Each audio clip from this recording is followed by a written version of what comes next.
tushibu al-ibanah wa inni as'aluka taufiqan tushibuhu al-'anatu amma ba'du. Yang pertama-tama marilah kita panjatkan puji syukur kepada Allah Subhanahu wa taala yang telah memberikan kita kesempatan, kenikmatan, kemudian keberkahan di hari yang penuh, di bulan yang penuh berkah ini, di bulan Ramadan Al-Karim.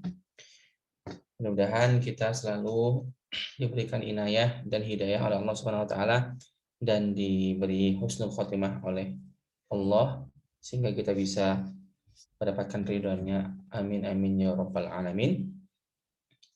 Salawat serta salam marilah kita selalu curahkan kepada Rasulullah sallallahu alaihi wasallam, khatamul anbiya sayyidul bashar. Marilah selalu kita senantiasa untuk mencintai Rasulullah karena al-insanu ma'a man yuhibbuhu. Artinya bahwa kita akan selalu dipersamakan dengan orang yang kita cintai, yaitu dengan Rasulullah sallallahu alaihi wasallam, dengan para anbiya, dengan para sahabat-sahabatnya dan para ulama alladzina kanu warasatul anbiya. Terima kasih atas kehadiran dan atensinya bagi para rekan-rekan asatidz dan asatidzah sekalian.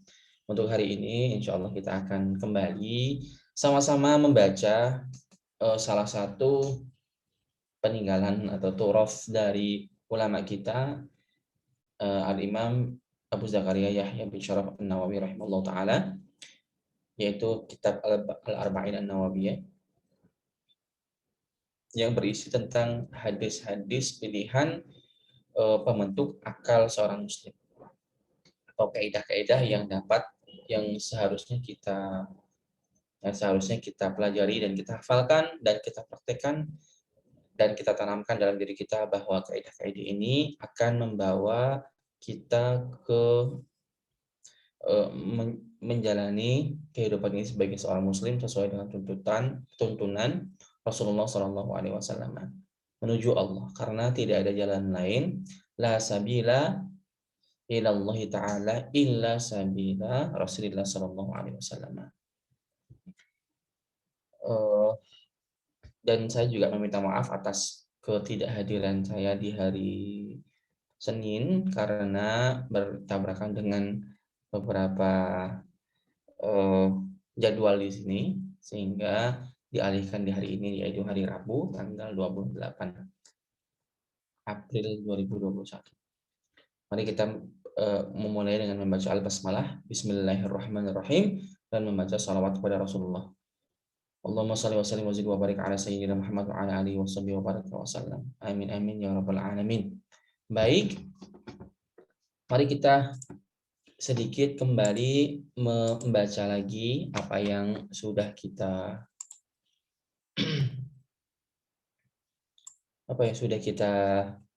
baca sebelumnya yang terakhir di hadis ke-12. Masya Allah ya, kita sudah beberapa kali pertemuan tapi baru membaca 12 hadis, sedangkan kita memiliki 42 hadis. Itulah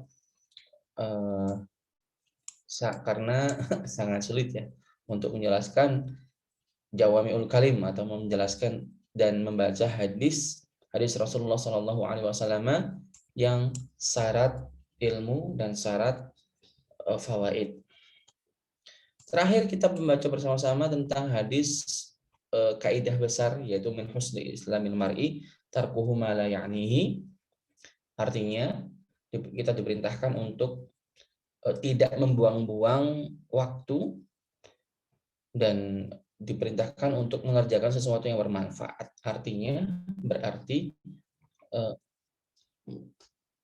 melakukan sebuah kegiatan yang produktif yang berarti perbuatan yang positif dalam segi apapun, yang memberikan manfaat kepada diri kita atau diri orang lain. Hadis ini hadis hasan. Memang pada awal muqaddimah hadis Al-Arba'in An-Nawawiyah, Imam Nawawi rahimahullah ta'ala sebagai musannif pernah menjelaskan aglabu atau sebagian besar dari hadis-hadis yang ada di dalam kitab ini merupakan hadis yang sahih. Tapi bukan berarti tidak ada hadis hasannya. Penjelasan antara hadis sahih dan hadis hasan, yang dimaksud hadis hasan di sini adalah hadis hasan lidzatihi. Artinya hadis ini diriwayatkan oleh hadis ini sanadnya tidak terputus, kemudian diriwayatkan oleh rawi yang adil, artinya rawi yang beramanah, walaupun kualitasnya berada di bawah kualitas rawi atau periwayat hadis sahih tentu, yaitu bernama rawi soduk. Ketika hadis hasan itu salah satu ciri-cirinya yaitu di dalam rantai periwayatannya terdapat rawi yang soduk, baik satu atau lebih dari satu. Kemudian hadis ke-13, hadis tentang kamalul iman, kesempurnaan sebuah iman. Iman itu sebetulnya, mari kita pertanyakan apa arti iman. Iman secara bahasa mungkin at-tasdiq artinya mempercayai. Al-iman itu mempercayai, tasdik bil qalbi. Mempercayai atau kepercayaan itu bukan amalul jawarih, bukan perbuatan badan atau bukan perbuatan yang bisa dilihat oleh mata, bisa dirasakan oleh indera peraba, tidak bisa. Bisa dicium oleh indera penciuman, tidak bisa dideteksi oleh al-hawas al-khamsah. Akan tetapi al-iman itu sebetulnya adalah fi'alul qalbi, perbuatan hati. Yang tahu hanya orang yang beriman atau yang mengimani dan Allah Subhanahu wa taala. Maka dari itu fi'lul qalbi, iman itu merupakan sebuah perbuatan yang dilakukan oleh al-qalb, oleh hati, kemudian hanya diketahui oleh orang yang mengerjakannya. Kalau kita bedakan amalan perbuatan itu ada kategori fi'lul qalbi seperti iman, seperti takut, seperti hal-hal yang lain kalau dalam istilah mantiknya yaitu al-mujarradat. Atau fi'lul lisan, perbuatan lisan, namanya al-qaul, fi'lul lisan. Atau fi'lul jawarih, artinya perbuatan yang dilakukan oleh badan kita. Hadis ini diriwayatkan oleh Imam Bukhari dan Imam Muslim. Qala al-Imam al-Bukhari wa Imam Muslim rahimahumullah ta'ala bisanadihi al-muttasil ila Sayyidina Abi Hamzah Anas bin Malik radhiyallahu ta'ala anhu qala bukan khadimir Rasulillah sallallahu alaihi wasallam ani Nabi sallallahu alaihi wasallam qala la yu'minu ahadukum hatta yuhibba li akhihi ma yuhibbu li nafsihi. Hadis ini rawil a'lanya atau rawi tertingginya yang mengambil dari Rasulullah sallallahu alaihi wasallam langsung Sayyidina Anas bin Malik radhiyallahu anhu. Khadim. Khadim itu bukan pembantu.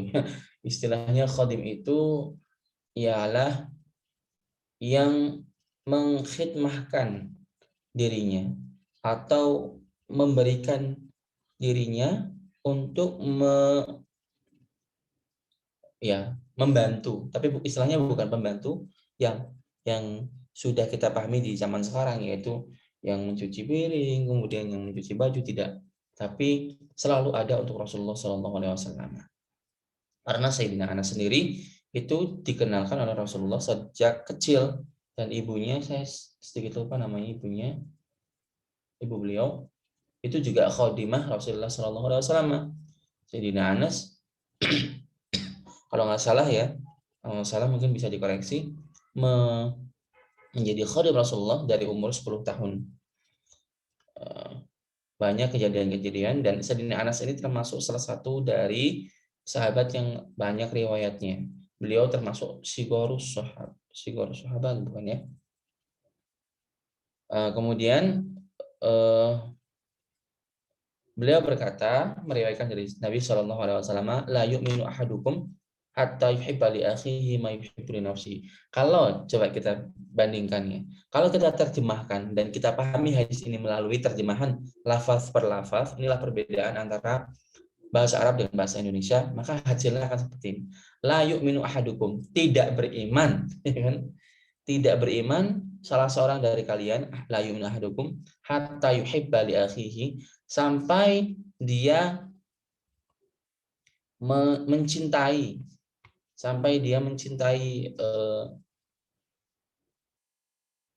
atau menyukai, ya, mencintai saudaranya, akhihi, saudaranya, ma yuhibbu li nafsi, apa yang dia cintai untuk dirinya sendiri. Artinya kalau kita tidak mencintai, misalkan nih,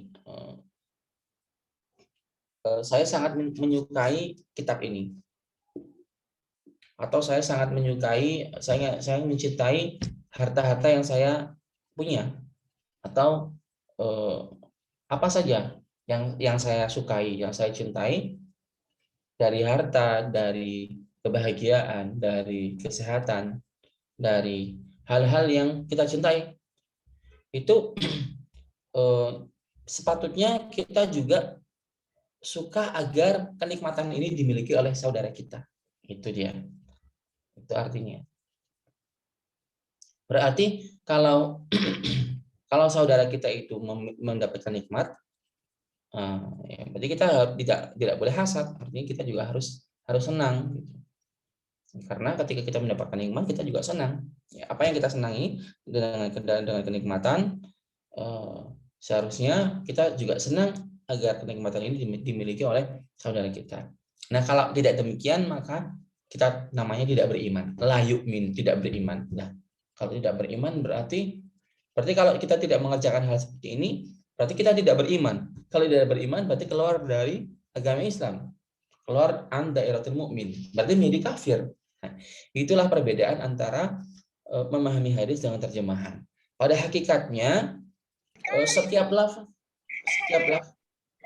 lafaz dari bahasa Arab itu memiliki arti dan maksud yang tidak selalu bersifat umum. Artinya di sini la-nya memang la nafiyah. La bukan la nahiyah. Di dalam bahasa Arab ada la nafiyah lil jinsi, ada la an-nahiyah, seperti la ta'kul, la tanam, itu namanya la nahiyah. La yu'min ini namanya la nafiyah lil jinsi. La yu'minu, tidak beriman dari kamu sekalian, ini bukan berarti menafikan keimanan. Bukan menafikan keimanan atau zatul iman yang dimiliki oleh seorang mukmin di antara kita. Bukan menafikan zatul imannya, tapi kalau menafikan zatul iman, la yu'minu, tidak beriman di antara kalian kalau tidak seperti ini. Itu namanya menafikan zatul iman. Tapi yang dimaksud di dalam hadis ini adalah la yu'minu imanan kamilan. Berarti tidak menafikan zatul iman, tapi menafikan kamalul iman. Tidak, artinya bukan tidak beriman, tapi tidak sempurnalah iman tadi. Itu dia. Tidak sempurnalah. Ketika tidak sempurna iman, bukan berarti dia tidak beriman, tapi tetap memiliki iman, tapi hanya imannya itu berkurang atau tidak menjadi sempurna. Tuh. Ini namanya nafyul kalam. La di sini la nafiyah, li apa? La huruf la yang menafikan kesempurnaan. La nafiyah li kamali al iman. Mari kita lihat coba dalam penjelasannya. Ya. Wah, banyak sekali ya. Sebentar.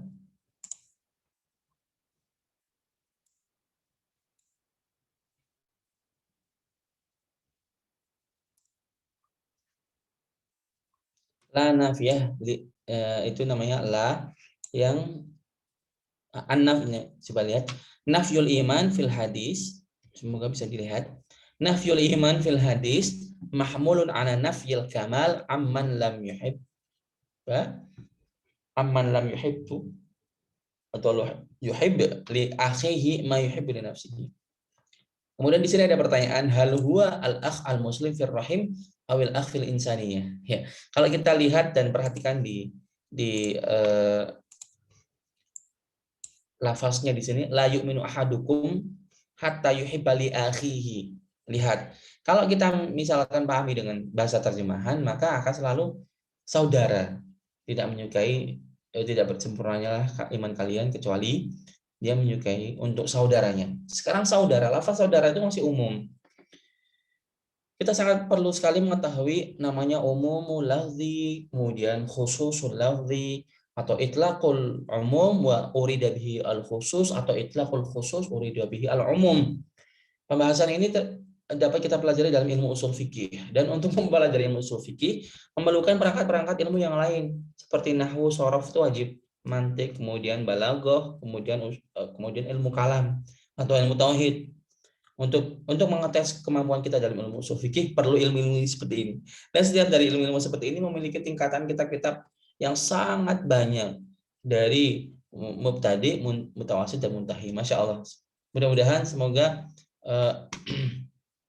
Sohum Hufaz ini semoga bisa kayak seperti mengakomodir kita belajar dari bawah gitu secara tadriji seperti itu. Sebetulnya kan ilmu hadis riwayatan seperti ini adalah sebuah ilmu maqasid dan ilmu ghoyah, memerlukan perangkat ilmu yang sangat banyak, karena ilmu hadis dan ilmu tafsir itu adalah ilmu maqasid. Al-Wahyain Asy-Syarifaini kan, tafsir itu kan ilmu Al-Qur'an, itu ujung dari sebuah ilmu.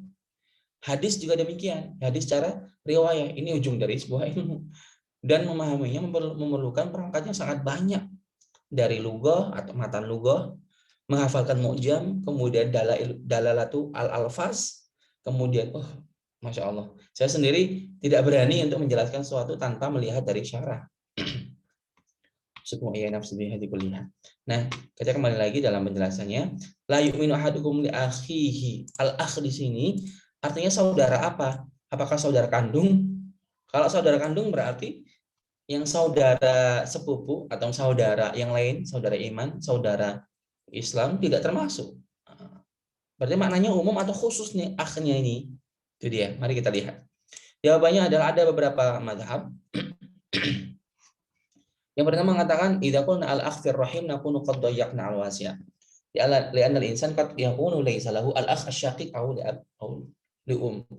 Kalau misalkan kita pahami dengan al-akh yang akh atau saudara sekandung, tidak berimanlah, tidak sempurnalah iman kalian kecuali kalian untuk saudara kalian sekandung. Nah, itu artinya kita menyempitkan makna. Jadi tidak kita ambil. Kemudian lakinnahu idza hamalna 'alal muslimina yatasul amri tasul amru wa ya'umul khairu wa yushbihul insan yuhibbul akhi al-muslim wa yuhibbul nafsi. Yang kedua, ini diartikan sebagai saudara muslim, saudara seiman. Kalau saudara seiman berarti yang kafir tidak termasuk, yang non muslim tidak termasuk. Apakah demikian? Pendapat ketiga yaitu al-akh fil insaniyah, saudara dalam kemanusiaan. Kalau saudara kemanusiaan berarti mencakup semua manusia, baik mukmin atau tidak mukmin. Itu dia. Syekh Syabraqi itu dalam kitabnya Al-Futuhat Al-Wahhabiyah, Syarah Al-Bainawawiyah, mengatakan ukhuwah di sini adalah ukhuwah al-alami, al-alam. Kul al-ukhuwatul alam kulluhu wa ukhuwatul insan. Ada kitab yang sangat bagus karya Syekh Habib Ali Al-Jifri hafizallahu taala, namanya Al-Insaniyah Qabla Tadayun. Artinya kita harus memahami sisi-sisi kemanusiaan sebelum kita itu menjalankan agama, karena agama itu selalu mengedepankan dan menjunjung tinggi toleransi dalam kemanusiaan walaupun dia non muslim. Artinya kita tidak boleh selalu menyalahkan non muslim dalam hal apapun. Kalau misalkan mereka, tapi kita harus harus berlaku adil. Kalau mereka itu berlaku baik, ya kita harus muamalah dengan baik. Itulah akhlak Rasulullah SAW. Memang walaupun ke dalam beberapa hal seperti di dalam ilmu fikih, di mazhab itu kan keras, artinya mengikat kita. Seperti di dalam mazhab Imam Syafi'i mengharamkan kita untuk memulai salam untuk non muslim segala macam itu. Artinya lebih keras. Tapi tidak bisa demikian. Berarti al-akh di sini artinya al-akh fil insaniyah, saudara. Berarti bisa tetangga, bisa artinya bisa sedunia. Seluruh orang manusia yang ada di dunia ini harus kita perlakukan dengan baik. Artinya apa di sini? Tamasuk al-mujtama' al-muslim wal mahabbah wal wudd fihi. Tidak terbatas pada muslim saja, tapi juga mencakup kepada saudara yang non muslim juga.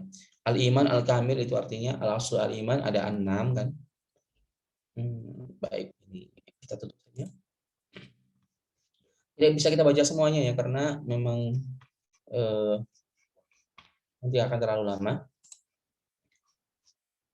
Mari kita lihat di dalam penjelasan kitab Syekh Al-Anwar Al-Muhammadiyah.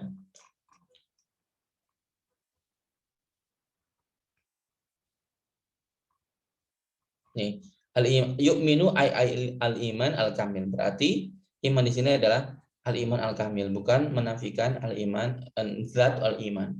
Apa yang dapat kita manfaatkan dari hadis ini yaitu min khisalil iman hubbul muslimin.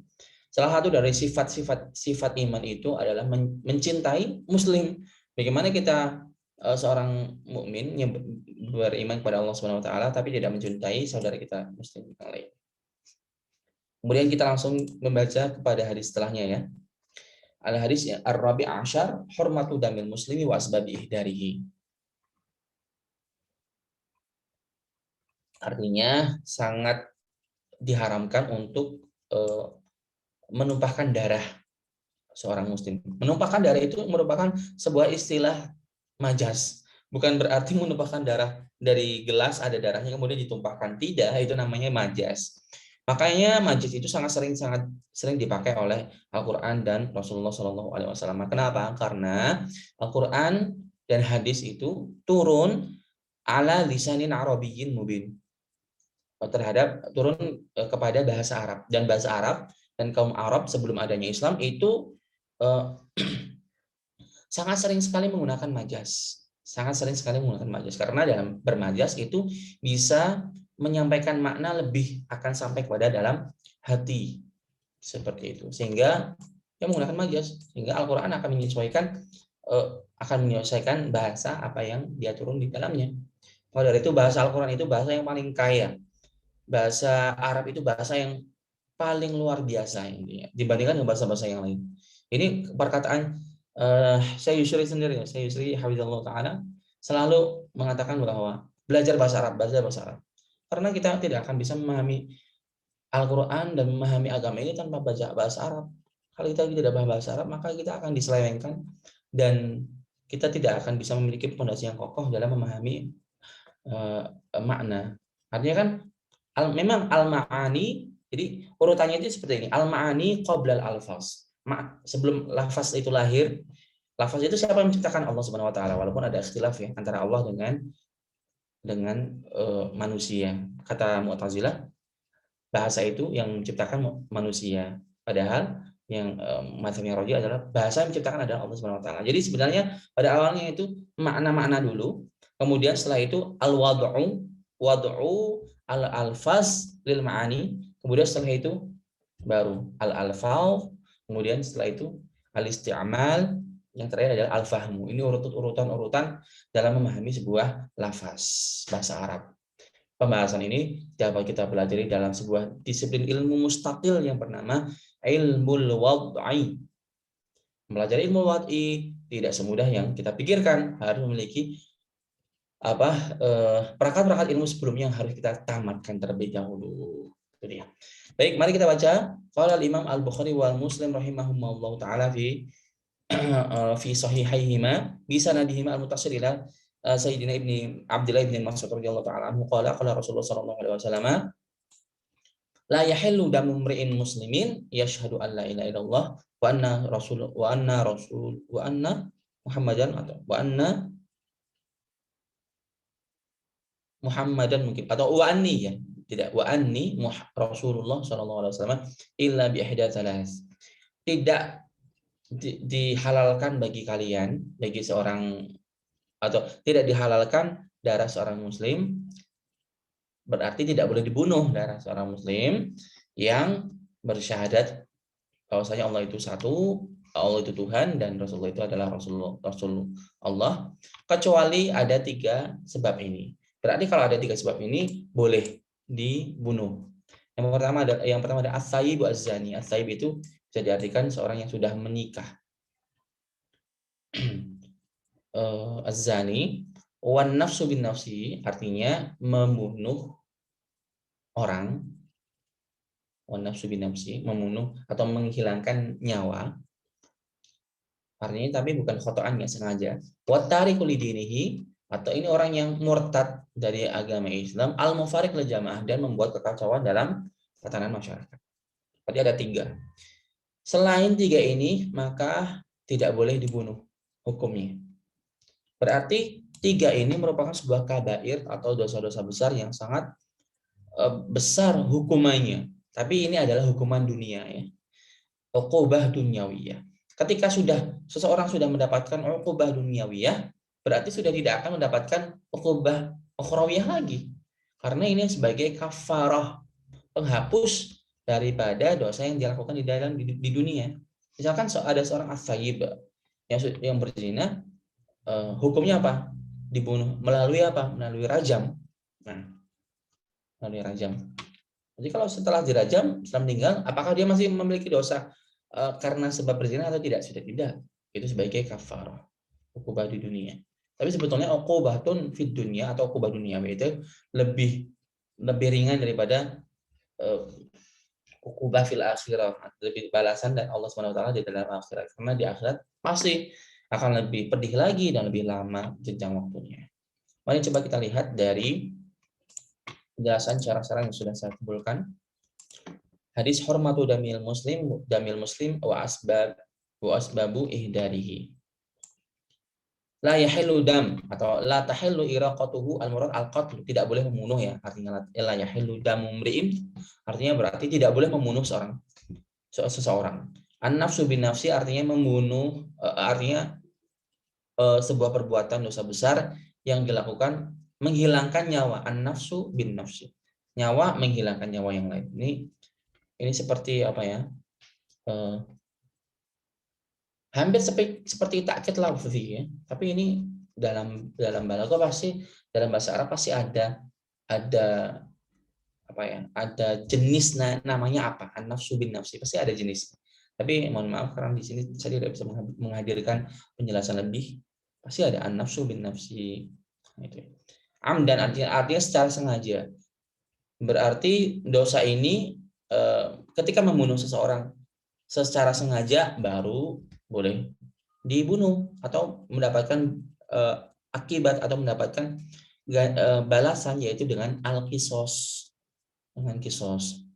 Tapi kalau misalkan an-nafsu bin nafsi atau membunuh tidak sengaja, misalkan seperti tidak sengaja kita menaruh apa, misalkan pot bunga di rumah kita yang ada di lantai 10, tiba-tiba potnya itu jatuh, ya kan, kesenggol, potnya jatuh mengenai kepala orang di bawah, itu bukan an-nafsu bin nafsi amdan, tapi itu tidak sengaja, namanya khotoan. An-nafsu bin nafsi khotoan, itu berarti tidak termasuk dalam kategori dosa ini, dosa kabair ini. As-sayyib artinya man laisa bibikrin, yutlaq ala dzakar wal unsa. As-sayyib itu berarti yang sudah tidak perawan atau tidak bujangan lagi. Berarti yang sudah menikah, baik untuk laki-laki dan untuk perempuan. As-sayyib. Itulah kalau di dalam bahasa Indonesia apa artinya? Apa istilahnya? Ada nggak kira-kira yang dapat mewakili arti bujangan dan perawan? Apa? Atau tidak bujangan dan tidak perawan. Nah, kalau di bahasa Arab ada namanya as-sayyib, yang sudah tidak bujangan dan tidak perawan, boleh untuk laki-laki, yutlaq ala dzakar wa yutlaq ala unsa. Kalau dalam bahasa Indonesia kan nggak ada seperti ini. Kalau bahasa yang lain juga nggak tahu saya ada apa enggak gitu. As-sayyib. Itlaqu ala al-mar'ah saru li annaha bisada diruju' wa na'udah ila ahliha. Karena dalam makna aslinya pun saba yafidu gitu, ya. Kembali. Kemudian Hamidul hadis ini wa huwa min al-qaidah qadirah li ta'alluqi bi aqsar al-asya wa huwa ad-dima. Kata Ibnu Hajar Al-Haytami dalam kitabnya Al-Fathul Mubin Syarah Al-Arba'in Nawawiyah.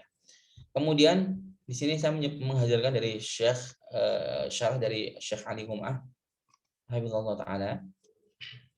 Bayanu hormatid dam muslim haram ila idza qatarafa 3 jinayat.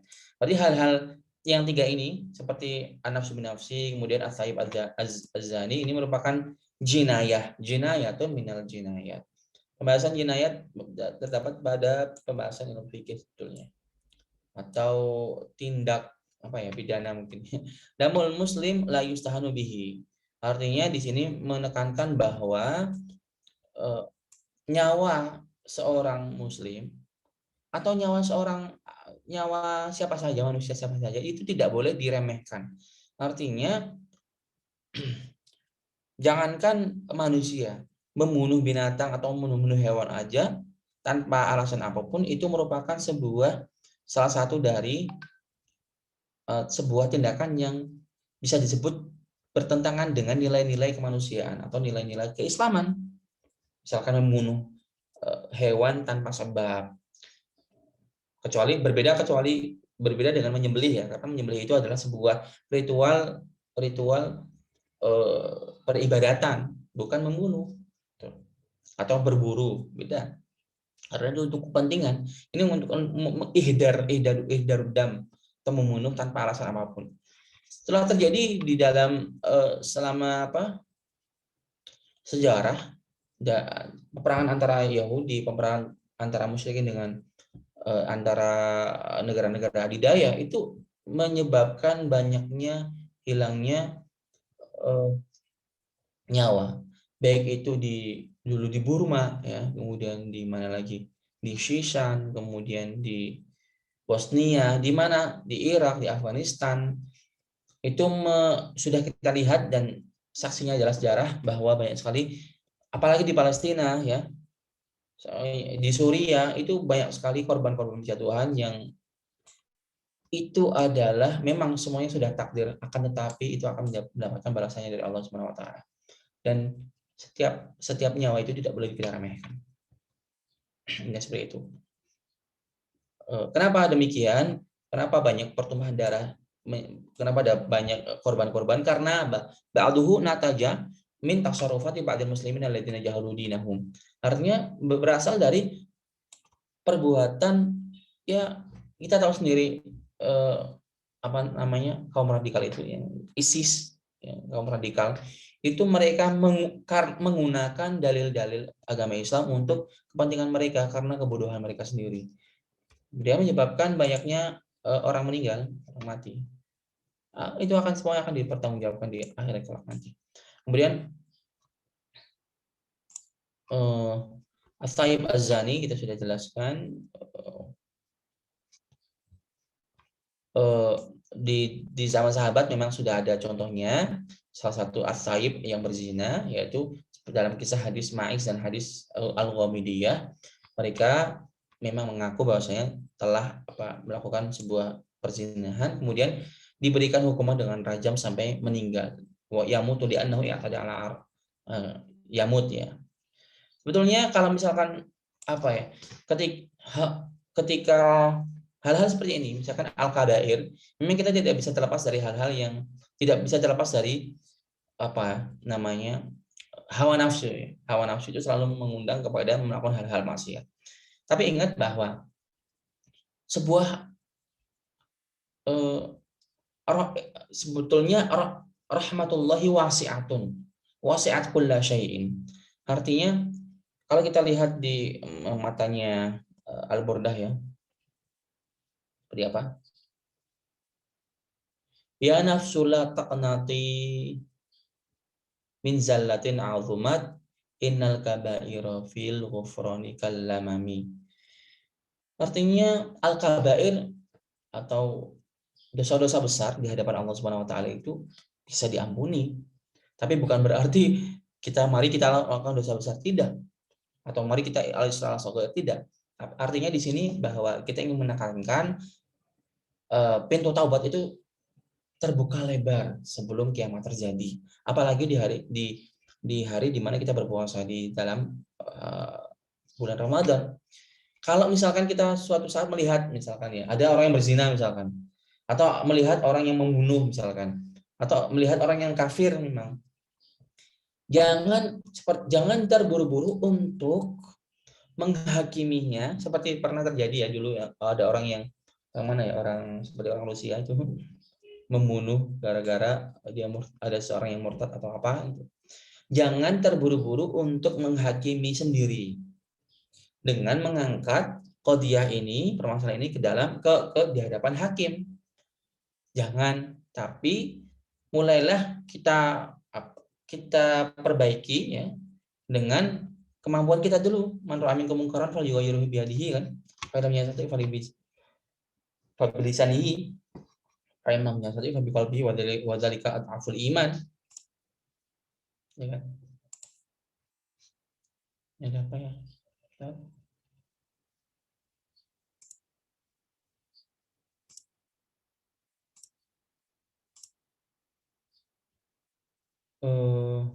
Baik.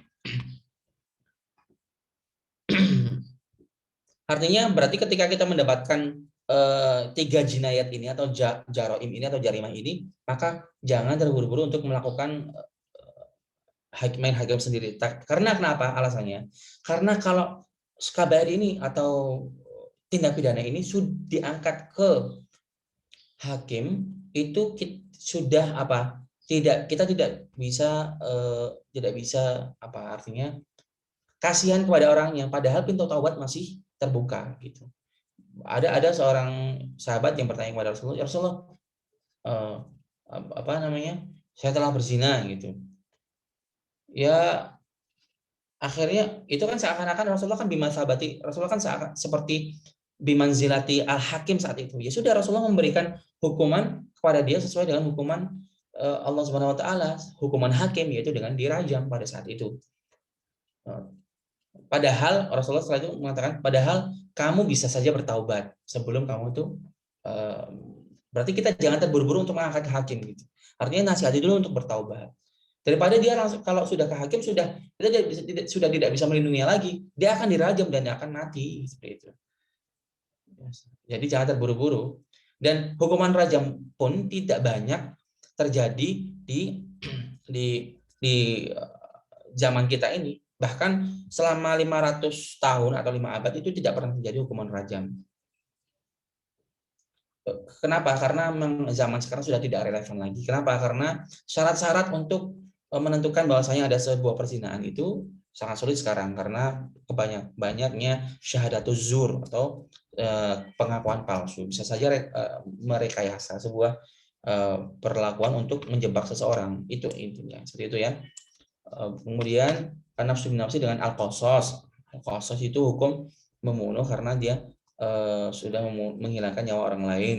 Tapi sebetulnya ada beberapa hukum ketika membunuh seorang walaupun amdan, bisa apa? Bisa hukum al-qasas lam yahtal bal ja'ala dia atau artinya tidak wajib. Artinya kalau misalkan keluarganya itu memaafkan, ya boleh silakan. Tidak untuk tidak diadakan qasas atau membayar jumlah uang atau harta untuk sebagai pengganti. At-tarik li dini al-mufariq al-jamaah. Itu artinya manil murtad al-mustahaq lil qatli, itu artinya adalah al-murtad, seorang murtad yang membuat kekacauan dalam nizam al-am wa yakhruju anhu wa yuqirru alaih. Artinya kalau misalkan orang keluar dari agamanya sendiri, misalkan agama Islam murtad, ya sudah silakan, itu pilihan dia sendiri. Allah yahdi, kita doakan saja. Tapi kalau misalkan karena apa? Karena dia tidak membuat kerusakan. Tapi kalau misalkan membuat kerusakan setelah itu, baru itu al-mustahaq li atau al-mustahiq li lil qatli. Itu dia. Kemudian mari kita baca hadis setelahnya, yaitu hadis tentang adab Islamiyah, tentang al-jar, ikramul jar, ini beberapa adab-adab. Qala al-Imam Bukhari wa Muslim rahimahumullah taala fi sahihaihima bi sanadihima al-muttasil ila sayyidina Abi Hurairah radhiyallahu taala anhu anna Rasulullah sallallahu alaihi wasallam qala man kana yu'minu billahi wal yawmil akhir falyaqul khairan aw liyasmut. Barang siapa yang mengaku beriman kepada Allah Subhanahu wa taala wal yaumil akhir dan mengimani hari akhir, maka baginya lebih baik untuk berkata yang baik. Kalau tidak bisa berkata yang baik, berarti harus diam. Wa man kana yu'minu billahi wal yawmil akhir falyukrim jarahu wa man kana yu'minu billahi wal yawmil akhir falyukrim dhaifahu. Hendaklah dia itu menghormati tetangganya dan menghormati tamunya. Di sini bisa kita lihat betapa indahnya sebuah siagoh jumlah atau kata-kata Rasulullah Shallallahu Alaihi Wasallam untuk menyampaikan sesuatu dalam menggunakan bahasa Arab untuk menyampaikan makna kepada orang yang mendengarkannya. Lihat di sini ada beberapa pengulangan. Di sini namanya takkid jumlah. Dalam bahasa Arab itu ada namanya takkid lafzi, takkid maknawi. Nah, takkid lafzi bisa berupa takkid lafzi mufrad atau takkid lafzi murakkab. Atau bisa juga takkid lafzi jumlah di sini. Man kana yu'minu billahi wal yaumil akhir. Kita lihat nih. Disebut berkali-kali kan, man kana yu'minu billahi wal yaumil akhir fa. Wa man kana yu'minu billahi wal yaumil akhir fa. Di sini berarti kalau kita lihat dalam bahasa Arabnya, man kana di sini namanya jumlah syartiyah, fa di sini apa? Setelah fa berarti apa? Itu jawab syarti. Wa man kana yu'minu billahi wal yaumil akhir fa. Itu dia. Wa man kana yu'minu billahi fa. Itu namanya takkid jumlah nih, berkali-kali diulang, kemudian ini kenapa demikian? Kenapa hadis Rasulullah itu tidak selamanya monoton berbentuk nasihat, monoton berbentuk narasi dengan lafaz yang berbeda-beda. Kadang berbentuk narasi yang sama untuk meyakinkan bahwa makna ini sangat penting untuk dipahami oleh pendengarnya, kita sebagai seorang muslim. Indah kan bahasa Arab itu. Kemudian mari kita lihat makna secara letaknya. Man kana yu'min. Ini ya, berarti iman di sini bukan zatul iman lagi, yang dimaksud iman di sini adalah yu'min atau al-murad al-iman al-kamil. Barang siapa yang ingin imannya itu sempurna, itu maka dari itu falyakul khairan aw liyasmut. Itu dia. Bukan berarti kalau kita tidak melakukan hal-hal seperti ini, qaulul khair atau as-sumtu atau misalkan ikramul jar, bukan berarti kalau kita tidak melakukan hal-hal seperti ini berarti kita tidak beriman kepada Allah dan hari akhir. Tidak, karena di sini adalah imannya iman kamalul iman. Ya. Seperti yang kita sebutkan sebelumnya bahwa la yu'minu ahadukum hatta yuhibba li akhihi. Tidak beriman, bukan tidak beriman tapi tidak sempurnalah itu iman seorang. Kemudian al-yaumul akhir, yaumul qiyamah, yasmut artinya diam. Baik, secara letter luck itu sudah kita pahami, sudah kita baca bersama-sama. Mari kita lihat penjelasannya dari beberapa syarah yang sudah kita siapkan ya.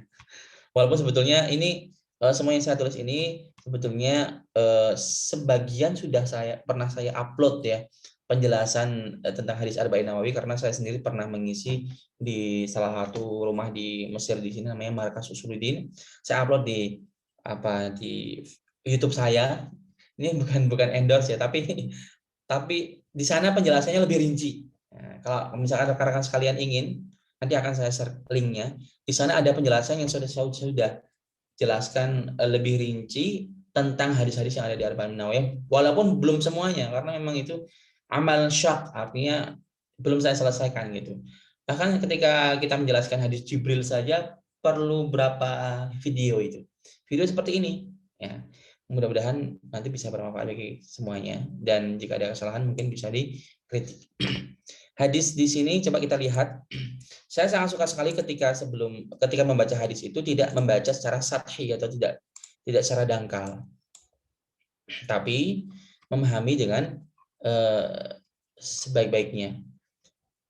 Pertama bisa memahami ahamiyatul hadis, pentingnya hadis ini itu apa, kemudian makna mufrodat, makna perlafaz itu apa, karena jangan heran ketika membaca literatur Arab atau membaca hadis secara khusus, jangan samakan dengan membaca novel. Kalau membaca novel kan kita membaca maknanya saja, tapi kalau hadis itu perlafaz itu memiliki maksud. Jangankan perbedaan lafaz, perbedaan syakal atau dhabat itu mempengaruhi makna. Itu dia. Jangankan perbedaan dhabat, perbedaan apa ya? Perbedaan maksud itu sudah berbeda maknanya. Maka dari itu mari kita sama-sama belajar bersama-sama bahwa ilmu wasi' wa tafasiluhu daqiq. Itu dia.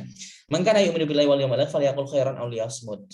Ini berarti mengisyaratkan kepada kita bahwa kita harusnya hendaknya mengatakan yang baik-baik saja, dan kalau tidak bisa mengatakan yang baik maka diam.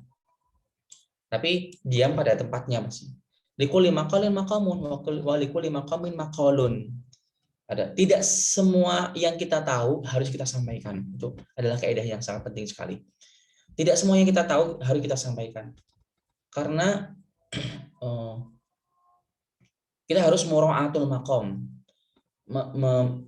Memperhatikan, misalkan kita punya media sosial, tidak semua yang kita tahu dari ilmu kita misalkan harus kita sampaikan, bikin tulisan ini, tulisan itu. Memang bagus, tapi kita lihat dulu sekitar kita, siapa teman-teman kita, apakah teman-teman kita itu adalah teman-teman yang awam misalkan, atau teman-teman yang kira-kira tidak bisa memahami perkataan kita. Karena perkataan atau tulisan yang mewakili perkataan itu mengandung makna-makna tertentu kan yang kita inginkan.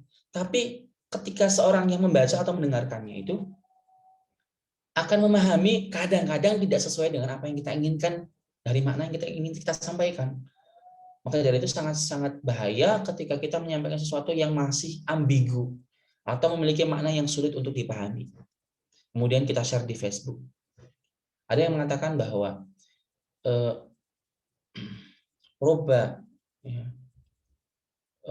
istilahnya maknanya seperti ini. Seandainya seorang yang jahil atau seorang yang bodoh itu diam dan tidak berkata, maka dunia ini akan aman. Artinya tidak ada kekacauan. Artinya bahwa kekacauan yang terjadi itu karena orang-orang jahil yang berkata ini itu, memberi hukum ini, hukum itu. Wasukutul ulama, dan diamnya para ulama. Itu dia. Mungkin salah satu penyebab kekacauan yang ada. Ya, ini ada apa ya? Sebentar.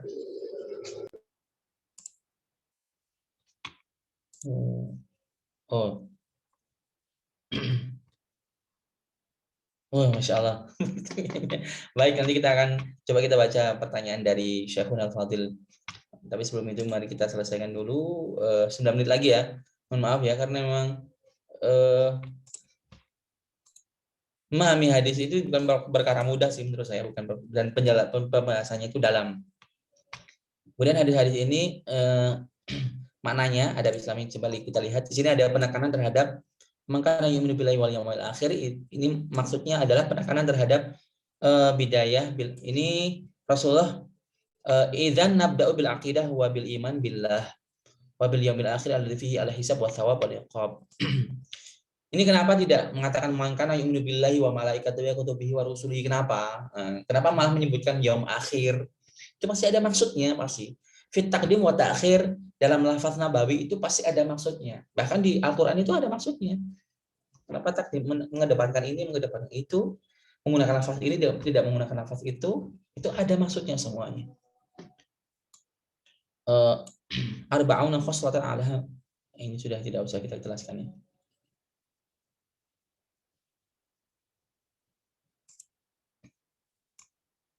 Falyakul khairon idzan amaraka bil amril bil ma'ruf wan nahyi 'anil munkar. Itu dia. Wa nahaka an afdalihi anis sabbi wal qadhafi wal ghima ila akhir dzalika. Dalam falyakul khairon, maka hendaknya dia mengucapkan kebaikan. Itu di situ ada perintah bahwa kita tidak bergibah. Kita tidak, karena gibah itu artinya sebetulnya adalah dzikruka akhaka bima yakrah. Artinya seperti memakan daging saudara sendiri gitu. Orang yang digibahi tidak akan merasa apapun, tapi justru orang yang menggibah justru dia akan rugi bagi dirinya sendiri. Karena nanti di akhirat nanti. Ini namanya kan hak, bukan hak Allah ini sebetulnya. Artinya hak sesama muslim. Nanti apa? Kebaikan, keburukan yang ada di misalkan di orang yang kita gibahi akan dilimpahkan kepada kita di hari akhir nanti.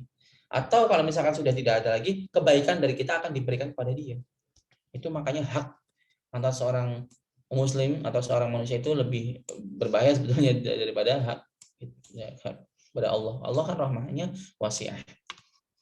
Wa makana yu'minu billahi wal yawmil akhir falyukrim jarahu. Ini jar, falyukrim jarahu. Ini di sini diperintahkan untuk menghormati tamu. Al-jar itu bukan tamu ya. Namanya al-jar itu tetangga. Ingat, tetangga. Tapi tetangga itu apakah tetangga rumah? Nah, di sini ada namanya Pertama, sebenarnya Rasulullah SAW itu banyak mendapatkan wahyu untuk berbuat baik pada tetangga. Al-jar, ikramul jar, ihsan ilal jar, muamalah ilal jar. Artinya Rasulullah diperintahkan untuk berbuat baik kepada tetangga. Saking banyaknya perintah yang turun pada Rasulullah, seakan-akan Rasulullah itu berpikiran, wah, kayaknya nih tetangga ini akan mendapatkan jatah berapa bagian dari warisan. Seakan-akan akan mendapatkan warisan. Makanya Rasul berkata apa? La yazalu Jibril yusini bil jari hatta dzanantu annahu sayuwarithuhu. Yakni yaj'aluhu minal waratha wa yaj'aluhu min dzawil arham.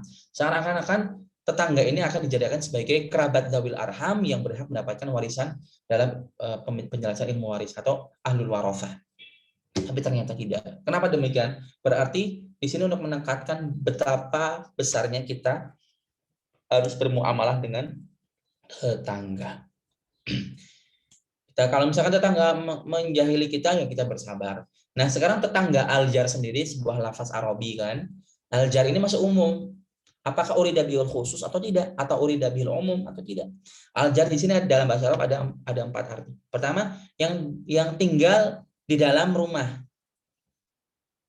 Ya, berarti anggota keluarga itu juga termasuk dalam kategori aljar, ikramul jar.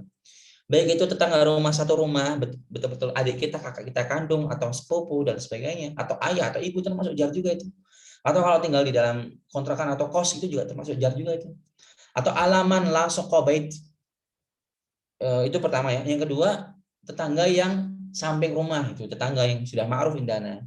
Atau tetangga yang arba'ina daron min kulli janib, atau tetangga 40 rumah ke kanan, ke kiri, ke depan, ke belakang. Itu semuanya tetangga. Atau yang apa? Man yaskunu ma'aka fil balad, tetangga senegara. Itu tetangga itu. Masuk dalam kategori tetangga. Mau muslim, mau non muslim, mau kafir, mau Hindu, mau Buddha, mau Israel, itu tetangga itu semua. Dan sebetulnya Bani Israel itu kalau kita lihat di dalam silsilahnya itu merupakan sepupu kita loh. Kalau kita kan dari keturunan Nabi Ismail. Kalau mereka keturunan dari Nabi Ishak. Dua-duanya dari keturunan Nabi Sayyidina Nabi Ibrahim alaihissalam. Jadi kita sebenarnya semuanya kita itu tetangga dan sepupu. Artinya ini mengangkat muamalah yang baik pada orang, mengangkat insaniyah bukan dirinya. Nah, hakikatul jar itu banyak sekali. Berarti di sini ikramul jar, dan di sini fal yukrim dhaifahu ikramud duyuf ya, ikramud duyuf. Artinya menghormati dan menjamu tamu yang datang kita. Mau tamu kita, mau tamu teman kita, harus kita jamu dan kita perlakukan dengan baik. Karena apa? Ketika seorang tamu datang ke rumah kita itu dengan niat yang baik, dengan mengucapkan salam, dengan niat silaturahmi, selama dia ada di rumah sampai dia pulang, malaikat akan menunggu di situ untuk mendoakan kebaikan untuk kita bersama. Itu sirnya. Kenapa? Kalau misalkan mana malaikatnya nggak ada, ya nggak ada lah, orang gaib. Malaikat itu kan gaib, nggak bisa dilihat. Kecuali kalau Allah Subhanahu Wa Taala mengizinkan kita untuk melihat malaikat. Hal-hal yang gaib seperti ini dari sam'iyat malaikat, jin, kemudian keberkahan, itu hal-hal yang tidak bisa dilihat oleh kasat mata, tapi sebetulnya benar-benar ada. Allah Ta'ala alam. Mari kita cukupkan sampai di sini saja. Mudah-mudahan apa yang kita baca hari ini bisa kita pahami dan kita praktikkan dikit dalam kehidupan sehari-hari. Mari kita membaca ya beberapa pertanyaan dari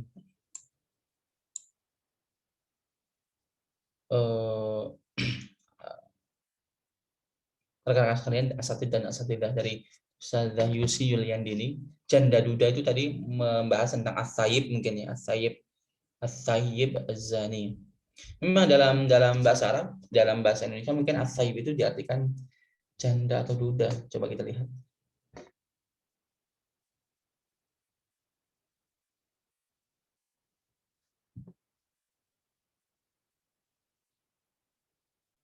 Tapi kalau jandanya itu lebih ke al-armalah nih, al-armalah. Tapi as-sayyib di sini lafaz yang mewakili, lebih tepatnya yang al-mutazawwij, atau yang sudah beristri atau sudah bersuami, lebih tepatnya seperti itu. Kalau baik itu sudah meninggal atau tidak meninggal, berarti lebih umum kan. As-saib itu bisa sudah berisi dan sudah bersuami, baik itu sudah meninggal suaminya atau istrinya atau belum meninggal suaminya atau istrinya. Itu lebih umum daripada kalau janda atau duda kan berarti yang masih hidup suaminya atau istrinya masih hidup tidak termasuk dalam hukum ini. Jadi kurang tepat sebetulnya. Kemudian sini ada Ustaz Prima Al-Kautsar. Assalamualaikum warahmatullahi wabarakatuh. Izin bertanya, untuk kitab yang syarah-syarah Arba'in Nawawi ini kitab apa yang paling bagus, detail dan lengkap pembahasannya? Baik, matan Al-Arba'in An-Nawawi ya ini itu kan matan hadis yang memang sudah dikumpulkan sedemikian rupa. Makhdum indal ulama. Ulama sudah mensyarah banyak sebetulnya. Tapi yang masyhur yang sulit ya itu namanya Fathul Mubin Syarhul Arba'in karya Syekh Ibnu Hajar Al-Haytami Asy-Syafi'i. Beli yang cetakannya itu ada hasyiahnya Al-Madabighi. Dan di hasyiah Madabighi itu banyak juga mengambil fawaid dari hasyiah atau syarah-syarah yang lain seperti syarah Syekh Asy-Syabrakhiti Al-Maliki dalam kitabnya yang bernama Al-Futuhat Al-Wahbiyah Syarhu Al-Arba'in An-Nawawiyah. Saya sendiri i'timad terhadap dua syarah itu ya. Tapi walaupun demikian saya menggunakan syarah-syarah yang lain juga seperti kitab ini namanya Al-Wafi fi Syarhil Arba'in An-Nawawiyah.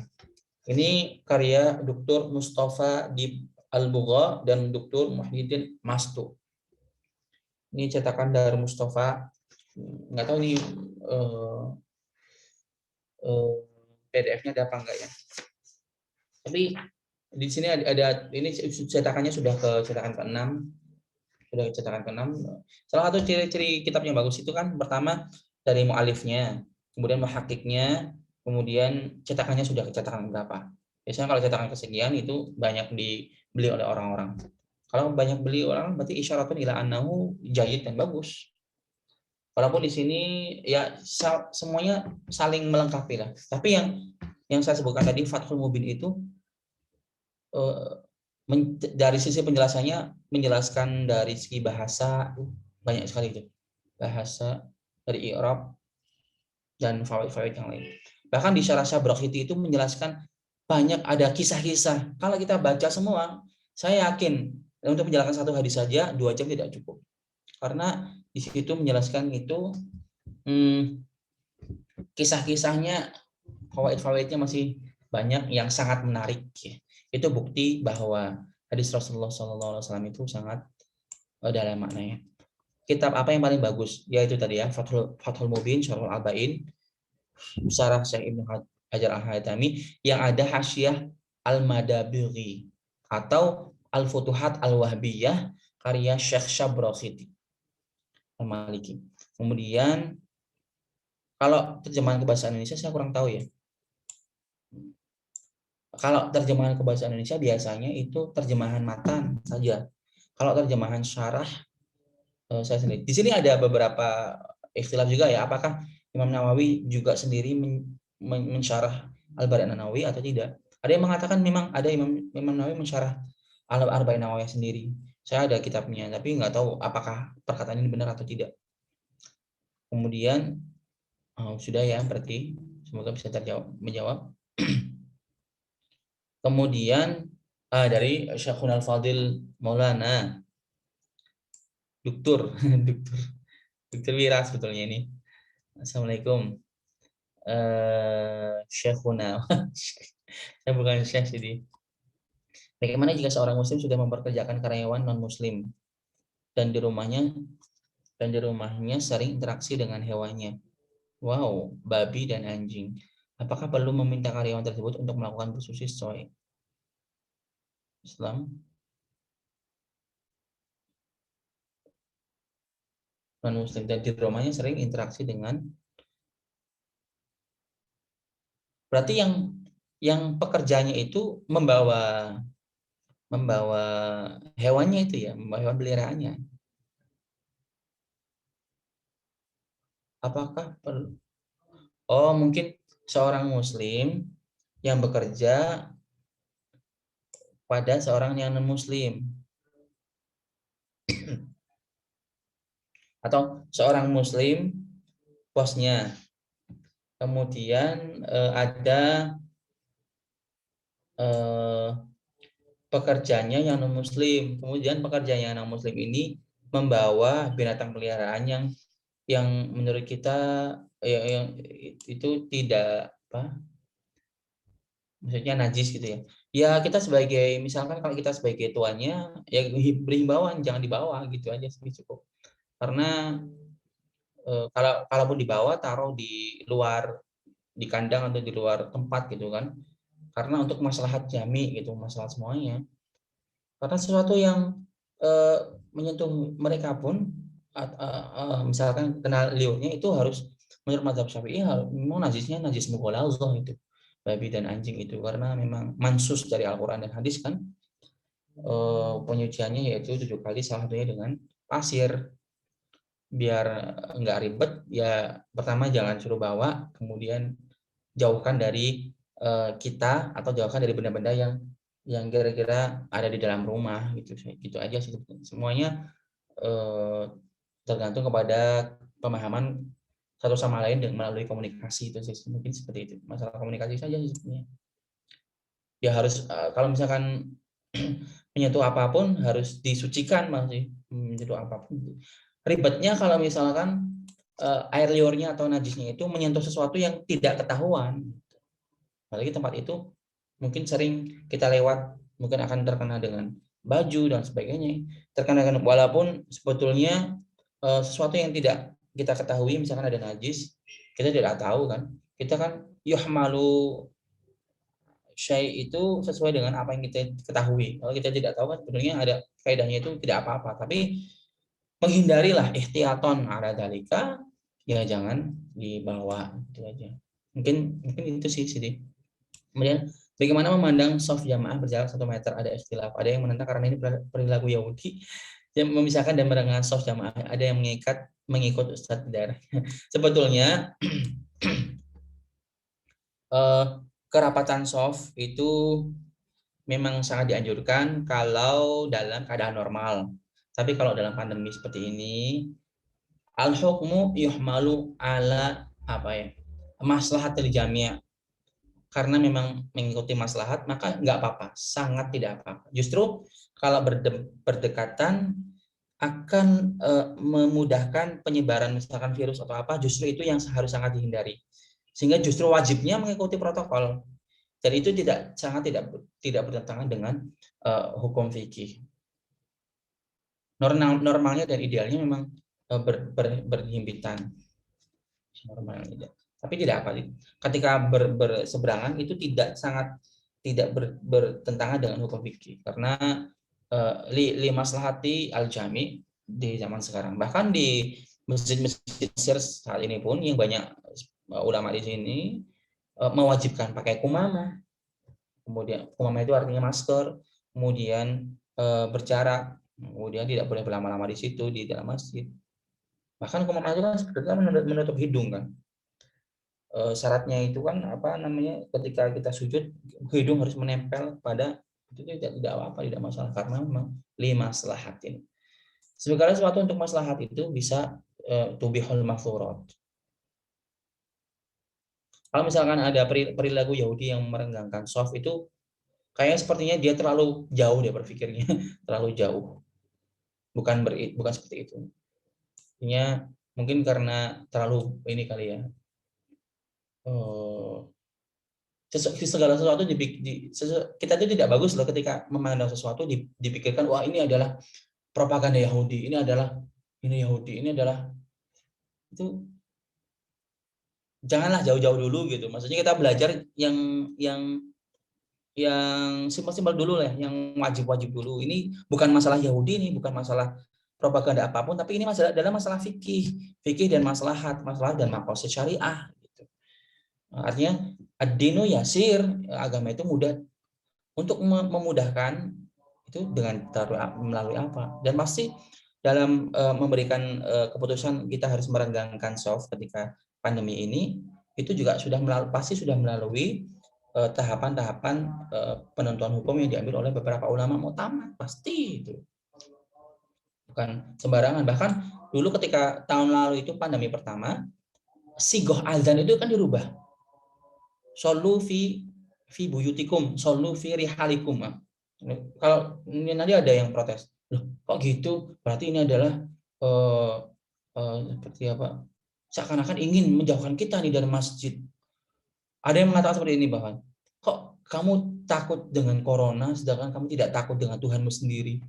Ini adalah sebuah perkataan yang menyesatkan menurut saya. Bukan masalah kita takut dengan corona, kita tidak takut dengan Tuhan, dengan Allah Subhanahu wa taala sehingga kita menjauhi masjid, bukan. Tapi masalahnya untuk keselamatan nyawa.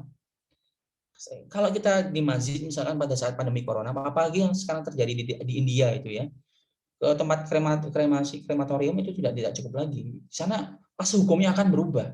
Hukum itu berubah sesuai dengan ahwal yang terjadi pada saat itu. Itu namanya fatwa. Itu dia. Jadi jangan terlalu berpikir, wah kamu lebih takut pada corona ya daripada Tuhan Allah Subhanahu wa taala. Ayo kita masjid, bukan seperti itu.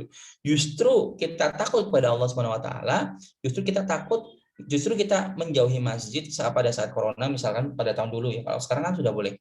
Karena ingin namanya mempraktekkan maqasid syariah yang pertama, yaitu hifdzun nafsi. Kalau orang-orang seperti itu mungkin harus belajar lagi ya tentang maqasid syariah. Kemudian bagaimana konsep ilmu laduni untuk dipahami? Apakah kita bisa meraihnya meski tidak seperti dari Allah? Ilmu laduni, ladun itu kan mil ladun karohmah, itu artinya sebuah ilmu itu kan ada dua, ilmu kasbi dan ilmu wahbi istilahnya. Kalau ilmu wahbi itu bukan wahabi ya, tapi ilmu wahbi atau ladun itu pemberian dari Allah Subhanahu wa taala. Sedangkan ilmu kasbi itu ilmu yang didapatkan melalui al-akhdhu bil asbab, artinya melalui belajar akan pintar. Belajar ini, baca itu, membaca itu, mendengarkan ini, menghafal itu, akan mendapatkan ilmu atau maklumat. Itu namanya ilmu kasbi. Ilmu yang kasab itu bisa berarti ilmu yang didapatkan karena berusaha. Sedangkan ilmu wahbi tidak ngapa-ngapain sudah tahu gitu. Itu fadlullah sih. Tidak semua orang mendapatkannya. Biasanya yang mendapatkannya hanya orang-orang yang berhati lembut, orang-orang yang hubungan dengan Allahnya itu tinggi, seperti ya mungkin waliullah ya, aulia Allah. Seperti salah satunya gurunya Imam Sya'rani, hafizallahu taala, namanya Syekh Ali Al-Khawwas. Syekh Ali Al-Khawwas salah satu seorang sufi, seorang waliullah yang buta huruf, tapi lebih alim dari Syekh Sya'rani. Mengetahui sesuatu yang mengetahuinya itu bukan dari belajar gitu, hukum ketika menghukumi sesuatu itu tidak dari belajar, tapi memang dikasih oleh Allah Subhanahu wa taala. Tapi apakah kita dapat meraihnya? Ya kita sendiri pun tidak tahu kan, apakah kita itu nanti akan menjadi waliullah atau wali itu ada dua kan sebenarnya, wali am atau wali khos, aulia umum atau aulia khusus. Kita itu sebenarnya wali juga tapi wali am. Kan Allah sebagai wali, Allah waliul mukminin, artinya kita tuh wali semuanya, tapi wali am yang dimaksud di dalam kitab-kitab itu adalah wali khos. Dapatkan ilmu laduni atau ilmu wahyu itu adalah wali khos. Apakah kita bisa mendapatkan atau tidak? Kemungkinan itu akan selalu ada, kemungkinan ihtimalnya maujud. Ya, ihtimal maujud. Ya, karena kan kita bisa saja misalkan asatid sekalian di sini diberikan oleh Allah Subhanahu wa taala mauhibah dan ilmu di akhir hayat, misalkan Sawira ya. Beliau di akhir hayat menjadi seorang waliullah, akan mendapatkan ilmu laduni bimasyiatillah, bifadlillah, ya bisa saja gitu. Caranya ya berarti sofaul qalbi, kemudian menghilangkan sifat ujub, kemudian ya itu melakukan riyadhatun nafsi seperti apa yang dilakukan oleh para mutasawwifun dalam kitab-kitab mereka. Bisa kita baca tentang hal-hal seperti ini dalam kitab tasawuf seperti kitab Risalah Al-Qusyairiyah karya Imam Abu Bakar Al-Qusyairi, atau bisa membaca kitab Syekh Al-Ghazali, Imam Ghazali seperti Bidayatul Hidayah, kemudian Ayyuhal Walad, kemudian apalagi Ihya Ulumuddin atau syarahnya namanya Ithaf As-Sada Al-Muttaqin, saya punya itu alhamdulillah. Atau bisa dengan menggunakan Bidayatul Hidayah dengan syarahnya Maraqil Ubudiyah karya Imam Nawawi Al-Bantani, atau bisa kitab-kitab tasawuf yang lain yang di situ akan memberikan bagaimana kita riadatun nafsi. Nah, itu dia. Kemudian ya di zaman ini ada beberapa orang yang menganggap suatu pemerintahan di negeri tertentu memframe suatu ormas sebagai kelompok teroris. Padahal belum terbukti atau dipalsukan. Apakah perlu berjihad membela mereka atau hanya cukup berdoa sebagai bentuk atau beriman? Ini berarti ini sebagai berarti misalkan orang menghukumi pemerintah dengan ini, atau pemerintah menghukumi sebuah gerakan ini dengan ini, itu namanya kan berarti sebuah statement kan.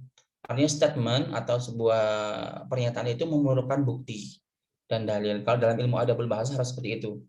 Apa buktinya? Itu artinya itu wazifah pertama bagi seorang sa'il, seorang mu'tarid adalah apa buktinya gitu ya. Selalu bukti. Selama belum terbukti ya berarti tidak bisa disematkan sebagai kelompok teroris misalkan. Maka dari itu zaman sekarang itu seperti sangat sulit untuk membuat menyatakan sesuatu dengan menghadirkan saksi-saksi, karena bahkan di zaman sekarang pun saksi pun bisa dibayar. Artinya namanya syahadatuz zur. Maka dari itu itulah salah satu alasan kenapa tidak ada hukuman rajam di zaman sekarang, karena sudah tidak relevan lagi, karena syarat-syaratnya tidak terpenuhi, karena syahadahnya syahadatuz zur. Atau bahkan seharusnya potong tangan itu sudah tidak boleh lagi tuh, maksudnya kecuali di Saudi ya. Allah taala alam. Kemudian artinya bahwa yang bisa kita jalankan sekarang yaitu berislam sesuai dengan aturan dan anjuran agama melalui kitab-kitab. Kalau kita tidak bisa memahami melalui kitab-kitab, ya sudah kita mengikuti ijtihadat para ulama, baik itu ulama-ulama mutaqaddimin atau mutaakhirin atau ulama-ulama yang hidup di zaman sekarang. Kita kan beruntungnya hidup bersama para ulama di zaman sekarang, ulama-ulama yang mutamat ya, seperti kalau di Indonesia mesti siapa, Gus Baha misalkan, atau Habib Quraish Shihab misalkan, atau misalkan Habib Lutfi, atau ulama-ulama yang lain, Ustaz Adi Hidayat misalkan, atau siapa lagi yang di Cirebon itu, Buya Yahya, segala macam ulama-ulama yang kira-kira bisa menjadi panutan. Ya sudah, kita ikut istihadat mereka, atau MUI gitu. Walaupun mungkin ada ya ulama-ulama NU atau ulama Muhammadiyah atau ulama-ulama yang lain yang kira-kira mu'tamad indal jami', maka kita ikuti istihadat mereka. Tidak perlu kita istihad dari awal gitu. Karena apa? Ketika kita mereka kan beristihad. Faman istahada wa in kana asaba falahu ajrani wa in akhta'a falahu ajrun wahid. Kalau misalkan kita rupanya mengikuti istihad mereka dan rupanya itu istihad yang salah, kita tidak akan dituntut untuk hal tersebut. Karena apa? Kita hanya muqallid dan bukan mustahid. Amalnya sih seperti itu. Amalnya bertanya kepada orang yang tahu, kepada ulama, fatwa-fatwa MUI, ya sudah kita ikuti saja gitu, nggak usah. Wah, ini hadisnya apa? Sahih enggak gitu. Pokoknya jangan sampai kita itu termakan oleh statement bahwa ada yang mengatakan gini, jangan percaya sebelum ada hadis sahihnya. Ini adalah statement yang salah. Kenapa? Karena kita tidak selalu harus kembali kepada, maksudnya jangan membawa orang awam misalkan kepada hadis, karena masalah hadis itu baru permasalahan istidlal, belum kepada permasalahan hukum fil waqi'. Karena istidlal dengan hukum fil waqi' itu berbeda. Cara menentukan memberikan sebuah hukum itu kan ada empat urutan. Yang pertama adalah tasawur masalah, kemudian takyiful masalah, kemudian setelah itu bayan hukum masalah, atau istilahnya namanya istidlal. Ini adalah pekerjaan seorang faqih. Kemudian yang terakhir adalah inzalul hukmi fil waqi', itu artinya adalah pekerjaan seorang mufti atau ifta. Dan sekarang kebanyakan orang tidak memahami silsilah lahirnya sebuah hukum seperti ini, sehingga orang-orang ingin seakan-akan menjadi seorang mujtahid yang baru dengan menanyakan mana hukum hadisnya sahih atau tidak. Karena banyak juga hadis sahih yang tidak diamalkan karena sudah tidak relevan lagi di zaman sekarang. Jadi permasalahannya tidak sesimpel itu dan tidak semudah itu. Wallahu taala alam. Iya, mudah-mudahan apa yang kita baca dan kita baca di hari ini, memang mohon maaf ya terlalu berlebihan, lebih dari jadwal yang dijadwalkan 19 menit. Mudah-mudahan gimana ya, nanti mungkin kalau misalkan tidak cukup selesai 42 hadis, mungkin bisa diteruskan setelah Ramadan atau menambah jadwal ya, mudah-mudahan bisa kita obrolkan dengan Salatif. Syukron ala husni ihtimamikum. Mungkin ini saja yang bisa kita baca sama-sama. Mari kita tutup dengan membaca alhamdulillah alamin. Naqra fatul majlis. Subhanakallahumma wa bihamdika nasyhadu an la ilaha illa anta nastaghfiruka wa natubu ilaik. Mari kita baca doa. A'udzubillahi minasyaitonir rajim. Bismillahirrahmanirrahim. Alhamdulillahirabbil alamin. Hamdan syakirin. Hamdan na'imin hamdan yuafi ni'amahu wa yukafi mazidah ya rabbana lakal hamdu kama yanbaghi li jalali wajhikal karim wa 'azimi sultanik. Allahumma shalli wa sallim wa barik ala sayyidina Muhammadin wa ala ali sayyidina Muhammad salatan tunjina biha min jamil ahwali wal afat wa taqdirana biha jamil hajat wa tutahhiruna biha min jamil sayyi'at wa tarfa'una biha innaka 'ala darajat wa tuballighuna bi aqsal ghayat min jamil khairati fil hayati wa ba'da al-mamat. Amin amin ya mujib da'wat. Subhanaka la ilma lana illa ma 'allamtana innaka antal alimul hakim wa tub 'alaina innaka antat tawwabur rahim. Allahumma ja'al istima'ana hadha istima'an marhuman wa mubarakan marhuman wa la taj'al istima'ana hadha istima'an ghairu mubarakin wa marhum. Subhanallah, Allahumma inna qad ista'dana kama 'alamtana fadlu ilaina inda hajatina ilaihi wa radina anhu ya Allah ya rabbal alamin. Rabbana atina fid dunya hasanatan wa fil akhirati hasanatan wa qina adzabannar. Wassallallahu ala sayyidina Muhammad wa ala alihi washabihi wa barakatuh. Subhana rabbika rabbil izzati amma yasifun wa salamun ala mursalin walhamdulillahi rabbil alamin. Ya buat rekan-rekan sekalian, bahwa mungkin saya ingin mengingatkan lagi ya bahwa doa yang dikabulkan di waktu-waktu mustajab di dalam puasa Ramadan itu bukan ketika beduk teng ya, tapi dari ba'da asar sampai ke maghrib itu adalah waktu yang mustajab. Jangan ketika beduk kita diperintahkan untuk ta'amuk dalam mempercepat atau mensegerakan berbuka. Jadi silakan bisa berdoa di waktu mustajab sekarang. Syukran ala husni ihtimamikum. Mohon maaf jika ada kesalahan. Assalamualaikum warahmatullahi wabarakatuh.